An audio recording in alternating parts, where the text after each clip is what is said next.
मैं हूँ एक अनजान आवाज।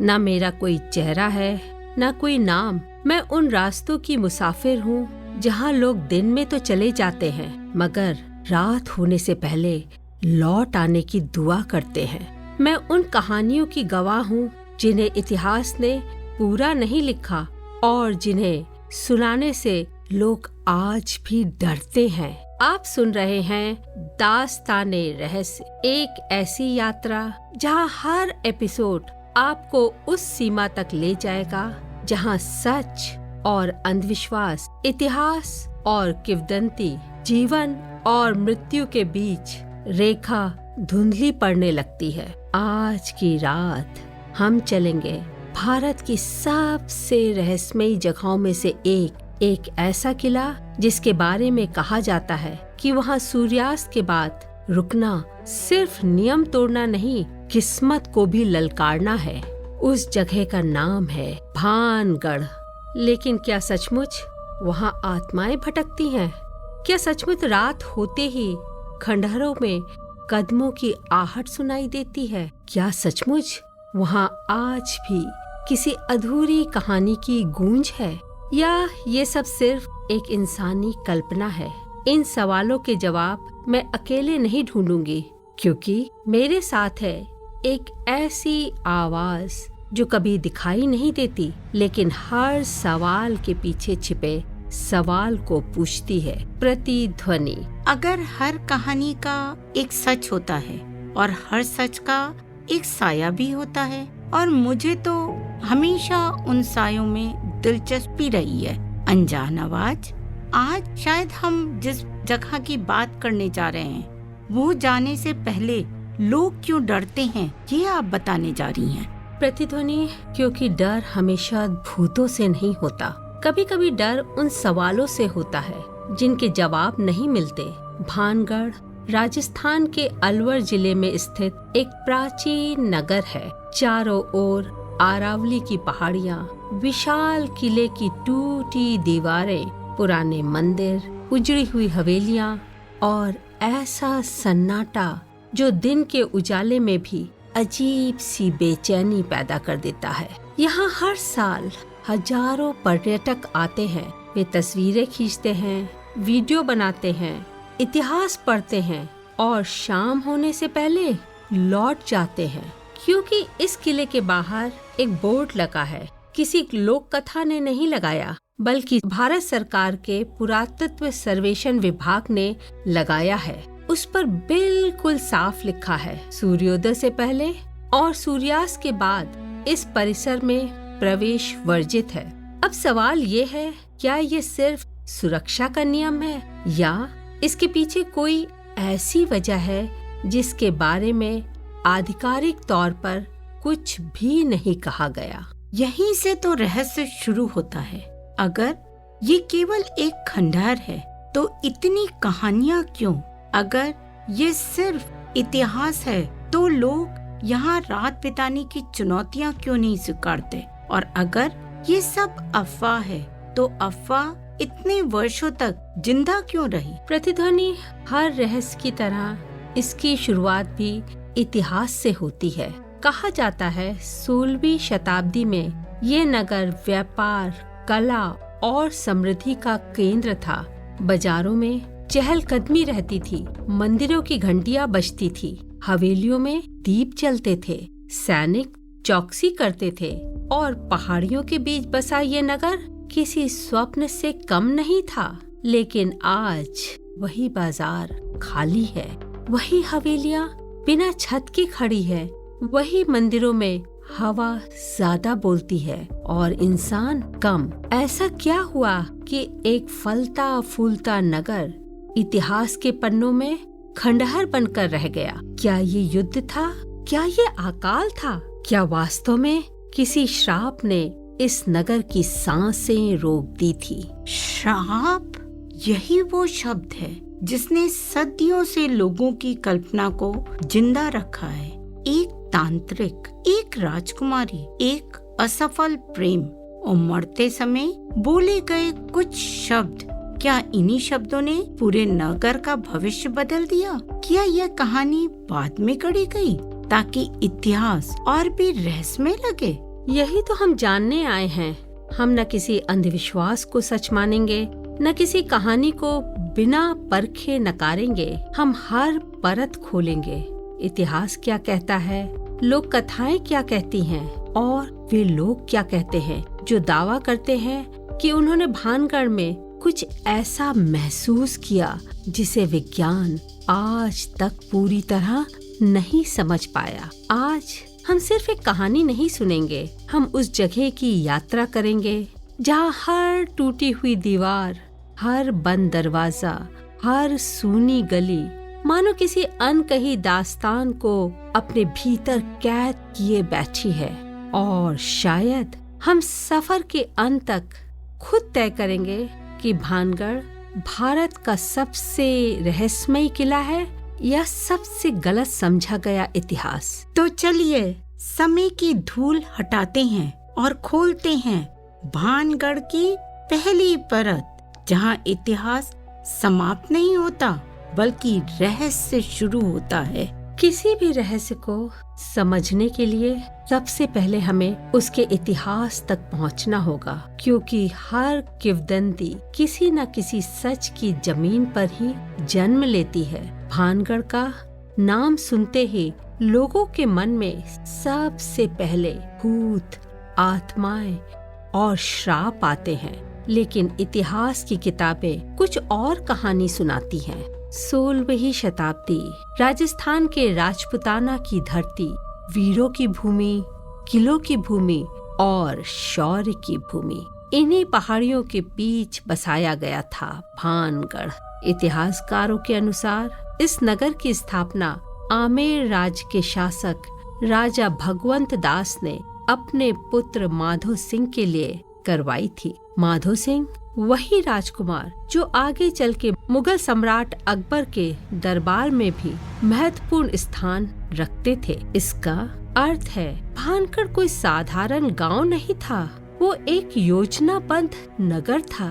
एक ऐसा नगर जहां सुरक्षा के लिए विशाल किला था, व्यापार के लिए चौड़ा बाजार, पूजा के लिए मंदिर, रहने के लिए हवेलियां और चारों ओर ऐसी प्राकृतिक सुरक्षा जिसे देखकर दुश्मन भी 2 बार सोचता। यानी जिस जगह को आज लोग भूतों का घर कहते हैं, वो कभी जीवन से भरी हुई थी।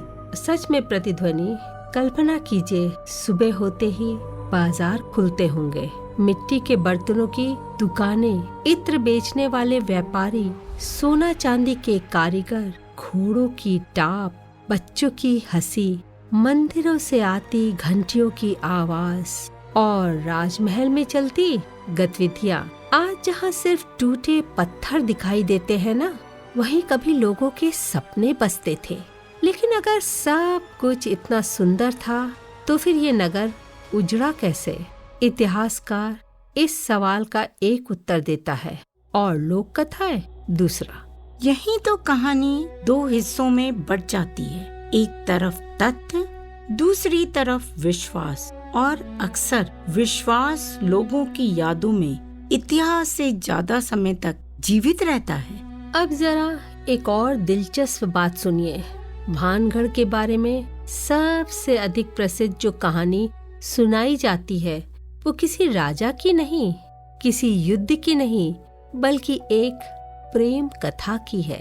ये प्रेम कहानी अधूरी है और शायद इसीलिए अमर भी हो गई। कहते हैं भानगढ़ में रहती थी राजकुमारी रत्नावली, इतनी सुंदर कि उनके रूप की चर्चा दूर दूर के राज्यों तक पहुंच चुकी थी। कहा जाता है जब वो महल के छत पर आती थी तो लोग सिर्फ एक झलक पाने के लिए घंटों इंतजार करते थे। कई राजाओं ने विवाह का प्रस्ताव भेजा, कई राजकुमारों ने उनका हाथ मांगा, लेकिन उनकी किस्मत में कुछ और लिखा था। उसी समय भानगढ़ के आसपास रहता था एक व्यक्ति, उसका नाम था सिंघिया। कुछ लोग उसे तांत्रिक कहते हैं, कुछ साधु और कुछ सिर्फ एक लोक कथा का पात्र। इतिहास इसके अस्तित्व की स्पष्ट पुष्टि नहीं करता, लेकिन लोक कथाएं उसे भानगढ़ के रहस्य का सबसे महत्वपूर्ण किरदार मानती है। यानी यहीं से इतिहास किंवदंती में बदलने लगता है। हाँ प्रतिध्वनि, और अब जो कहानी मैं सुनाने जा रही हूँ वो राजस्थान के गांवों में बुजुर्गों के जुबान से पीढ़ी दर पीढ़ी सुनाई जा रही है। कहते हैं सिंघिया राजकुमारी रत्नावनी से एक तरफा प्यार करने लगा, लेकिन वो जानता था कि एक साधारण व्यक्ति राजकुमारी तक कभी नहीं पहुंच सकता। उसने वो रास्ता चुना जिसे लोग आज भी काला जादू कहते हैं। एक दिन राजकुमारी की दासी महल के लिए इत्र खरीदने बाजार आई। सिंघिया पहले से ही वहाँ मौजूद था।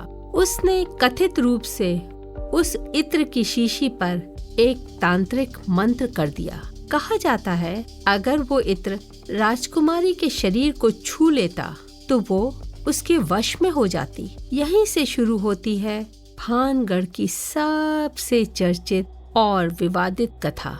लेकिन क्या सचमुच ऐसा हुआ, या राजकुमारी ने समय रहते उसकी चाल को पहचान लिया? यही वो मोड़ है जहाँ से कहानी सिर्फ प्रेम कथा नहीं रहती, बल्कि श्राप, मृत्यु और पूरे नगर के विनाश की दिशा में बढ़ने लगती है। अगर ये सिर्फ कहानी है तो सदियों बाद भी लोग इसे इतनी गंभीरता से क्यों सुनते हैं? और अगर इसमें जरा भी सच है तो क्या एक व्यक्ति का क्रोध पूरे नगर की नियति बदल सकता है? इन सवालों का जवाब तो अगली परत में मिलेगा, क्योंकि अभी तो तांत्रिक का मंत्र चल चुका है। लेकिन राजकुमारी ने अभी अपना अंतिम निर्णय नहीं लिया, और वही निर्णय भानगढ़ के इतिहास की सबसे भयानक घटना का कारण बनने वाला है। एक अनजान आवाज, आपने अभी कहा कि तांत्रिक ने इत्र पर मंत्र कर दिया था, लेकिन क्या राजकुमारी को इसकी भनक पहले से लग गई थी? कहते हैं किस्मत कभी कभी एक पल पहले चेतावनी दे देती है। लोक कथा के अनुसार राजकुमारी रत्नावती साधारण राजकुमारी नहीं थी। वे बुद्धिमान थी, सतर्क थी। जैसे ही इत्र की शीशी उनके पास पहुंची, उन्हें कुछ असामान्य महसूस हुआ। कुछ कथाओं में कहा जाता है कि दासी ने शीशे के व्यवहार में बदलाव देखा। कुछ में कहा जाता है कि स्वयं राजकुमारी को ही संदेह हो गया। लेकिन लगभग हर लोक कथा एक बात पर सहमत है, उन्होंने वो इत्र अपने ऊपर नहीं लगाया। फिर उस इत्र का क्या हुआ? यहीं से कहानी एक भयानक मोड़ लेती है। कहा जाता है कि राजकुमारी ने वो शीशी पास रखी एक बड़ी सी चट्टान पे फेंक दिया। शीशी टूट गई और जिस वशीकरण मंत्र का प्रभाव राजकुमारी पे होना था वो उसी चट्टान पे पड़ गया। अब जरा कल्पना कीजिए, एक निर्जीव पत्थर धीरे धीरे हिलना शुरू करे, फिर लुढ़कने लगे और सीधे उसी व्यक्ति की ओर बढ़े जिसने मंत्र किया था। लोक कथा कहती है कि वही चट्टान तांत्रिक सिंघिया की ओर लुढ़की और उसे कुचल दिया। लेकिन मरने से पहले उसने जो कहा उसी ने भानगढ़ को हमेशा के लिए एक रहस्य बना दिया। ओह, एक अनजान आवाज। तो क्या सचमुच उसने कोई श्राप दिया था? कहा जाता है अपनी अंतिम सांसों में सिंघिया ने क्रोध से कहा, यदि मेरा प्रेम मुझे नहीं मिला तो इस नगर में किसी का प्रेम, किसी का सुख, किसी का जीवन पूरा नहीं होगा। ये नगर उजड़ जाएगा और यहाँ रहने वालों की आत्माओं को कभी शांति नहीं मिलेगी। ध्यान रखिए, इन शब्दों का कोई ऐतिहासिक प्रमाण नहीं है, ये लोक कथाओं का हिस्सा है। लेकिन सदियों से यही कथा लोगों की स्मृति में जीवित है। एक अनजान आवाज, तुम्हारी कहानी से तो हमें गूज़ बम्प हो रहे हैं। क्या श्राप देने के बाद तुरंत सब कुछ बदल गया? अरे नहीं नहीं, यही बात तो इस कहानी को और दिलचस्प बनाती है। कोई बिजली नहीं गिरी, धरती नहीं फटी, आकाश लाल नहीं हुआ, जिंदगी पहले की तरह चलती रही। लेकिन कहते हैं कुछ समय बाद ऐसी घटनाएं शुरू हुई जिन्होंने पूरे नगर की दिशा बदल दी। कुछ इतिहासकार मानते हैं कि युद्ध और राजनीतिक बदलावों ने भानगढ़ को कमजोर किया। कुछ कहते हैं कि पानी की कमी और व्यापारिक मार्ग बदले जाने से नगर धीरे धीरे उजड़ गया। लेकिन लोक कथाएं हर घटना को उसी श्राप से जोड़ती रही और शायद यही इतिहास और विश्वास पहली बार आमने सामने खड़े हो गए। अब तो दिमाग में बहुत उथल पुथल हो रही है। एक अनजान आवाज, आप बताएं, अगर इतिहास और लोक कथा दोनों अलग अलग बातें हैं तो हम किस पर विश्वास करें?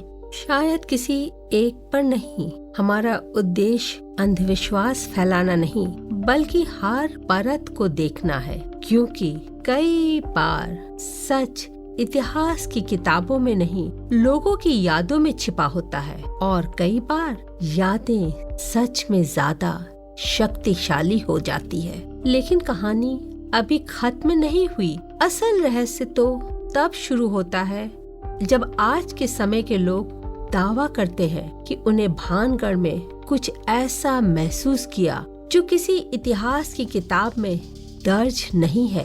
कदमों की आहट, खाली महलों से आती आवाजें, रात में सुनाई देने वाली पायल और ऐसे अनुभव जिन्हें सुन के सबसे बड़ा संशयवादी भी कुछ पल के लिए सोचने पर मजबूर हो जाता है। एक अनजान आवाज, अगर तांत्रिक की कहानी सिर्फ लोक कथा है तो आप बताइए, आज भी लोग भानगढ़ का नाम सुनते ही घबरा क्यों जाते हैं? क्योंकि अब कहानी सिर्फ इतिहास की नहीं रही, बल्कि अनुभवों की हो चुकी है। कहते हैं हर साल हजारों लोग भानगढ़ पहुंचते हैं। कुछ सिर्फ इतिहास देखते हैं, कुछ रोमांच के लिए और कुछ ये जानने के लिए कि क्या सचमुच वहाँ कुछ ऐसा है जिसे समझाया नहीं जा सकता।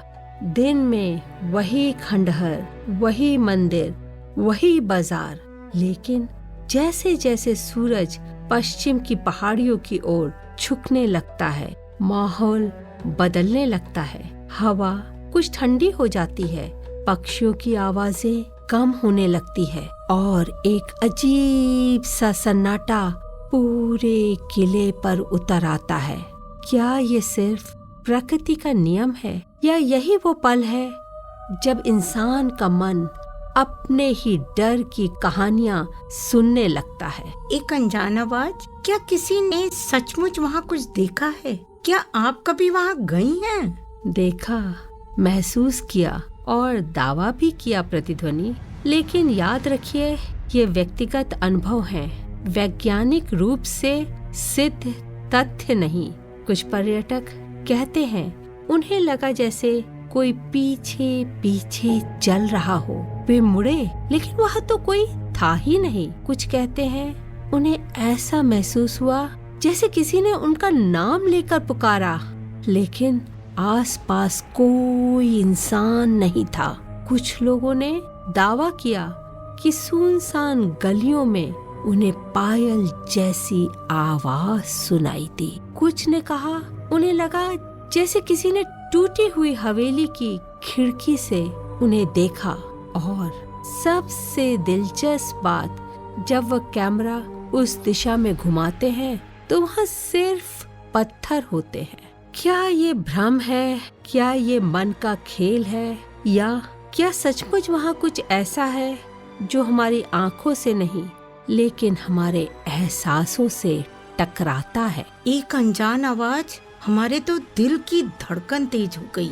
ये बताइए, क्या स्थानीय लोग भी ऐसी बातें करते हैं? हाँ, और क्या। भानगढ़ के आसपास के रहने वाले कई लोगों की अपनी अपनी कहानियां हैं। कोई कहता है रात में किले की दिशा से कभी कभी संगीत जैसी ध्वनि सुनाई देती है। कोई कहता है घुंघरूओं की हल्की आवाज। कोई दावा करता है कि खाली महलों से बातचीत जैसी फुसफुसाहट आती है। लेकिन इन दावों की स्वतंत्र पुष्टि कभी नहीं हो सकी। कुछ लोग इन्हें लोक विश्वास मानते हैं, कुछ प्राकृतिक ध्वनियों का भ्रम, और कुछ आज भी इन्हें अलौकिक मानते हैं। एक अनजान आवाज। लेकिन अगर इतनी सब बातें कही जाती हैं, तो लोग रात में जाकर इसकी सच्चाई क्यों नहीं जान लेते? यही वो सवाल है जो लगभग हर व्यक्ति पूछता है, और यहीं आता है वो बोर्ड जिसकी चर्चा पूरे भारत में होती है। भानगढ़ के प्रवेश द्वार पर एक सरकारी चेतावनी लगी है। उसमें बिल्कुल साफ लिखा है, सूर्यास्त के बाद और सूर्योदय से पहले इस परिसर में प्रवेश वर्जित है। बहुत से लोग इसे रहस्य से जोड़ देते हैं, लेकिन सरकारी दृष्टि से इसका कारण अलग भी हो सकता है। रात में ये क्षेत्र बिल्कुल सुनसान रहता है। जंगली जानवरों की आवाजाही हो सकती है। खंडहरों की टूटी संरचनाएं अंधेरे में खतरनाक साबित हो सकती है। ऐसी जगहों पर दुर्घटना का जोखिम भी रहता है। इसलिए सिर्फ चेतावनी को देखकर ये निष्कर्ष निकाल लेना कि वहाँ भूत है सही नहीं है। यानी एक ही बोर्ड दो अलग अलग कहानी सुना देता है, एक सुरक्षा की, दूसरी रहस्य की। बिल्कुल, और शायद यही वजह है कि भानगढ़ आज भी लोगों की कल्पना को बांधे रखता है। एक वैज्ञानिक वहाँ जाएगा तो उसे भूगोल, वास्तुकला, इतिहास और मनोविज्ञान दिखाई देगा। एक आस्तिक जाएगा तो उसे श्राप की कहानी याद आएगी, और जो व्यक्ति पहले से डर लेके जाएगा उसे शायद हर हवा का झोंका भी किसी अदृश्य उपस्थिति का एहसास करा देगा। यानी जगह वही रहती है, लेकिन उसे देखने वाले की आंखें बदल जाती है। एक अनजान आवाज फिर वही क्वेश्चन आपसे पूछ रहे हैं, क्या आप भानगढ़ गई हैं? शायद हाँ या शायद नहीं, क्योंकि कुछ सफर बताए नहीं जाते प्रतिध्वनि, सिर्फ महसूस किए जाते हैं। लेकिन इतना जरूर कहूंगी, हर रहस्य को समझने के लिए उस पर विश्वास करना जरूरी नहीं, उसे खुले मन से सुनना जरूरी है। और भानगढ़ हमें यही सिखाता है। एक अनजान आवाज, एक सवाल है, अगर भानगढ़ इतना रहस्यमय है तो क्या किसी वैज्ञानिक टीम ने इसकी सच्चाई जानने की कोशिश नहीं की है ना? और यहीं से तो रहस्य और गहरा हो जाता है। विज्ञान कहता है जब भी किसी जगह को पहले से रहस्यमय बताया जाए तो हमारा मन उसकी दिशा में ढल जाता है। इसे कहते हैं एक्सपेक्टेशन इफेक्ट। यानी अगर आपको पहले से डराया जाए तो सामान्य आवाजें भी असामान्य लगने लगती हैं। हवा कदमों जैसी, टूटी खिड़की किसी चेहरे जैसी, और सन्नाटा सबसे तेज, सबसे गहरा। तो क्या डर हमारे दिमाग की उपज है? कई बार हाँ, लेकिन कुछ अनुभव ऐसे भी हैं जिन पर विज्ञान भी चुप रहता है, न पूरी तरह स्वीकारता है न पूरी तरह इनकार करता है। यही रहस्य जिंदा रहता है। अगर कोई आज रात भानगढ़ में रुक जाए तो? अरे नहीं, नियम तोड़ना सही नहीं। भानगढ़ एक संरक्षित स्थल है, रात में प्रवेश निषेध है। इसलिए जो कहानियाँ आप सुनते हैं उनमें से कई अस्पष्ट है, कुछ बढ़ा चढ़ाकर, कुछ मनोरंजन के लिए और कुछ शायद सच, लेकिन बिना प्रमाण वे सिर्फ कहानियां हैं। तो भानगढ़ का असली रहस्य क्या है? शायद भानगढ़ का रहस्य कोई भूत या श्राप नहीं, बल्कि ये एक उजड़ा शहर, सदियों बाद भी लेकिन लोगों की कल्पनाओं में जिंदा कैसे है, क्योंकि हर पीढ़ी इसे फिर से सुनाती है, क्योंकि हर विजिटर कुछ महसूस करना चाहता है। और क्यों वापस आने के बाद भी भानगढ़ याद रहता है? शायद हर रहस्यमयी जगह में दो कहानियां होती है, एक पत्थरों में, दूसरी इंसानों के मन में, और अक्सर दूसरी कहानी ज्यादा देर तक जीवित रहती है। तो आज हमने सच जाना या केवल एक स्टोरी या कहानी सुनी? शायद दोनों, या शायद कोई भी नहीं, क्योंकि रहस्य कभी पूरी तरह खुलता नहीं, बस हर बार एक नई परत दिखाता है। अगर आज की दास्तान ने आपके मन में सवाल छोड़ा है तो हमारा उद्देश्य पूरा हुआ।